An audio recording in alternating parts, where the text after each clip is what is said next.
Welcome back to the program Business Morning. Let's talk some clearing and settlement in the securities market now. Mr. Haruna Jallo Waziri, the Chief Executive Officer of CSCS, that's the Central Securities Clearing System of the entire capital market, joins us now live from the Stock Exchange. Good morning, sir. Thank you for joining us on the program. Good morning, Temple. It's my pleasure being here today.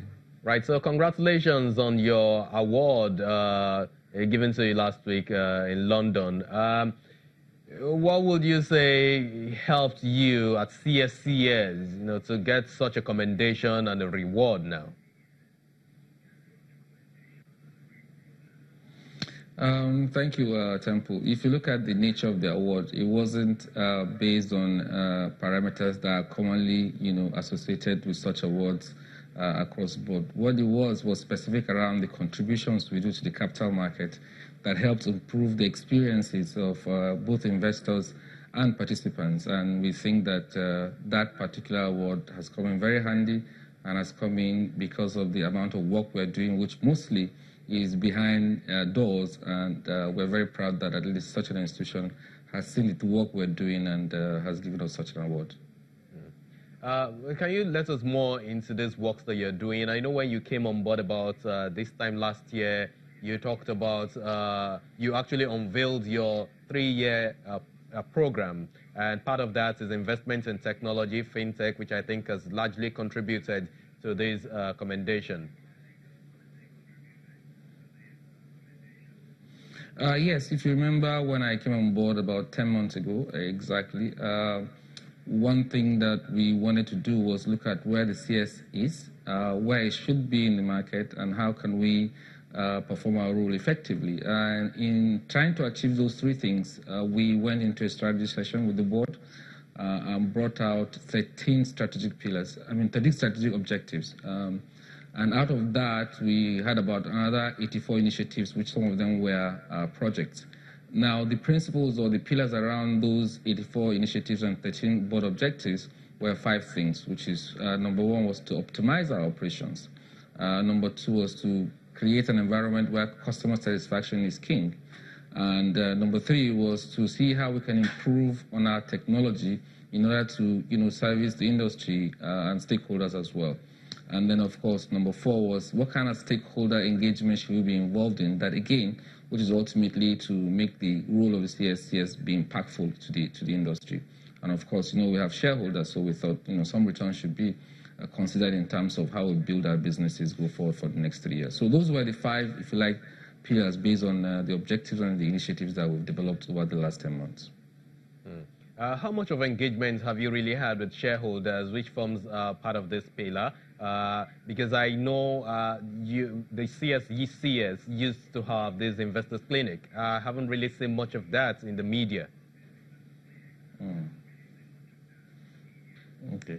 So, yes, we haven't been very present in the media, but again, it didn't mean that we were not working. So the thinking around our stakeholder engagement is, first of all, with the participants. We onboard investors through participants. So key to how we do our engagement was, for example, the registrars. How are we servicing them so that they can service the investors and the issuers? Number 2 is the stockbrokers. How do we service them and make sure that we do it very well so that they service their own community, which is the investors as well? Now, if you look at the custodians also, how do we engage with them? What kind of partnership should we have to, again, make life easier for everybody in the market? And of course, you have the regulators, you have the exchanges. So we built a mechanism around, regular meetings, for example, with the custodians on a quarterly basis. Same thing with the stockbrokers, same thing with registrars. And when we do sit down with these 3 groups on a separate basis, what we try and find out is what are your needs? How can we make life better for you and your customers? What kind of connectivity do you need from us to ensure that all the reports that you require to deliver your service is being delivered? What are the things that help your business grow? How can we put structures in place to facilitate that? So, for the first 3, again, is indirectly talking to the investors. On the other side, what are the exchanges that provide the market infrastructure? We sit down with them, continuously to help improve the experiences of trading and trading participants. And I continuously, put in business processes to ensure that there's better efficiency, there's better turnaround time, and all of that. So yeah, in a nutshell, those are the things we think that were very important to us from a stakeholder perspective. And of course, don't forget the regulators. We're in partnership with them from thought leadership to committee participation and suggestions to how we think, market can improve. That has already been started. We have a clear, perspective of how those engagements will continue to feel. And I'm sure if you ask any of those defined stakeholders, you see that certainly there's significant improvement in how the CSCS delivers its role in the market. So how about the issues of unclaimed dividends? Because I know investors are still really worried about that. It's still in the region of billions of naira. There was a time the talks around, or recommendation now, around the establishment of a specialized court, as relates to probate, so it can ease the process of getting unclaimed dividends, especially of that of loved ones. How much has been done around that, sir? So, you have to look at, why we have unclaimed dividend today in Nigeria. The issue is very historical in nature. I mean, you had the privatization that occurred during the TCPC, BPE time, where, there were limitations to how people could invest in those privatized companies. And as such, many did actually invest in multiple names. And, KYC for those names, for them to receive their dividends was also very difficult. And also, if you look at the way the forms were filled back in the day, they were quite inadequate. So the issue was that how do you identify an individual who has used 10 proxies to actually claim the dividend? And now that becomes very difficult, especially with the new rules around KYC and KYCB. Now, I think the SEC and the community has suggested some level of amnesty in terms of collapsing or ensuring that if you show proof that you own all of those 10, for example, proxy accounts, then we're able to merge it. I think for me that's a more positive way of addressing the issue than to have, some court establish or not, a solution to what is an easily, identifiable issue. And then, of course, if you establish the courts, what happens with the IST? What happens with the general courts that do, jurisprudence from time to time? It might be an overkill, in my opinion, but I think that, if the SEC and the markets and everyone in the community sits down and, agrees a way forward in terms of identifying who these people are, we might have a more successful decline in terms of unclaimed dividend. But from the CSCS perspective, today, when we onboard clients, we make sure that all of the necessary KYC and KYCB is conducted by the brokers if they're coming through the brokerage end, or when the registrars bring those accounts to us from the certificate side, that due diligence is conducted to establish who it is, such that to the extent that we don't onboard a client without, for example, a bank account. So, when dividend is being paid, it's going to be electronic. So all of those things, I believe, if collectively is done very well, we might see, first of all, a reduction in the amount of unclaimed dividends that are occurring, but then more importantly is to reduce the ones that have, existed in the past. All right, Mr. Jallow Waziri, the Chief Executive of the CSCS, thank you so much for your time on the show. We should have more engagements sometimes again so we can trash out some of these other issues. But here we've got a new introduction as a segment now to Business Morning. We have to join some of the treasurers and fixed income or debt markets experts at the FMDQ studio. And joining us now to do justice to what has transpired in September and going forward is Adetoun Dosumu, who is the acting head of fixed income and FBN Quest Merchant Bank. Thanks a great deal for your time. Good morning.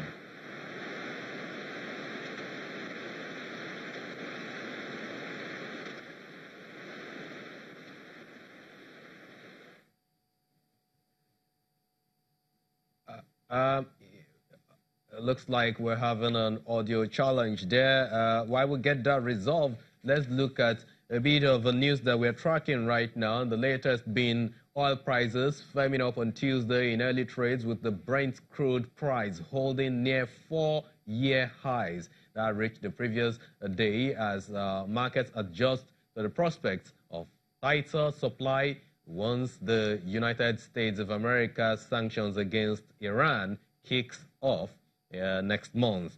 We have the international benchmark Brent crude oil futures rising this morning some 4 cents from their last close to $85.02 per barrel. That's happened this morning anyways. And after hitting $85.45. It's the highest since November 2014. U.S. sanctions are set to start on November the 4th, while analysts say there may not be enough spare production capacity in the short term to meet these demands. With crude prices soaring and many currencies in emerging markets, including India's rupee and Indonesia's rupiah declining, analysts warn that economic growth may be eroded. And of course, oil being at $85 per barrel now, it is something that traders will be watching to see how it impacts on Nigeria. Analysts will be churning out a whole lot of survey reports now going forward. Let's try to join Adeton of FBN Quest Merchant Bank again. Thanks again for your time, Adeton. What can you tell us about the key issues we had in the month of September? What lies ahead for investors? Okay, good morning. The key issue in the month of September was the increase in inflation after 18 months of decline. So inflation crept up to 11.23%, and of course the market reacted to that. Also, we had auctions at the primary auctions for the T-bills and the bonds market. We also saw an increase in rates across all the tenors in both markets. So for T-bills, 91 days went up to 11.5, the 182 days went to 12.5, and the 1 year went up to 13.5%. The OMO auctions in months of September also crept up. We had the same tenors, 182 days and 365 days, and the rates also went up in those markets. In the bonds market, we also saw an increase to above 15 levels for the 2023s, the 2036, and the 2023 to 2025s and the 2028. It went up as high as 15.249 on the longer end of the market. Market reacted to this and rates trended up across all the tenors. For the FX market, like I said,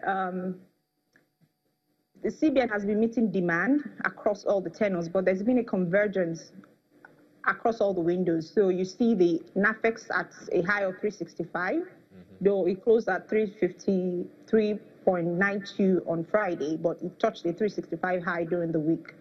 We expect the same trend to continue in the month of October due to basically political risk in Nigeria, and also the fact that the Fed have increased rates by 25 basis points. So we've seen a sell-off by foreign investors in our markets, and that has led to our yields going up across all the markets in Nigeria. What's your outlook for foreign exchange? I mean, you actually highlighted political risk earlier, and that tells us something about FX. Yeah, basically the reserves at $44 billion is more than able to meet the demand, and the CBN has been consistently meeting demand at all markets. So we will see probably the same levels, maybe a touch higher, maybe at 366 in the I&E window, 360, 367 as the political risk increases towards the end of the year. But like I said earlier on, with the reserves at these levels, the CBN is more than able to meet the demand. To meet the demand in those windows. That must be by way of interventions that has been happening at intervals. Thank you so much, Adeton, for your time. We do appreciate. Adeton Dosumo is the acting head for securities trading, fixed income, treasuries at FBN Quest Merchant Bank. And after the break, the train goes back to the stock exchange for some analysis on the market's performance now as it's going today after the Independence holiday?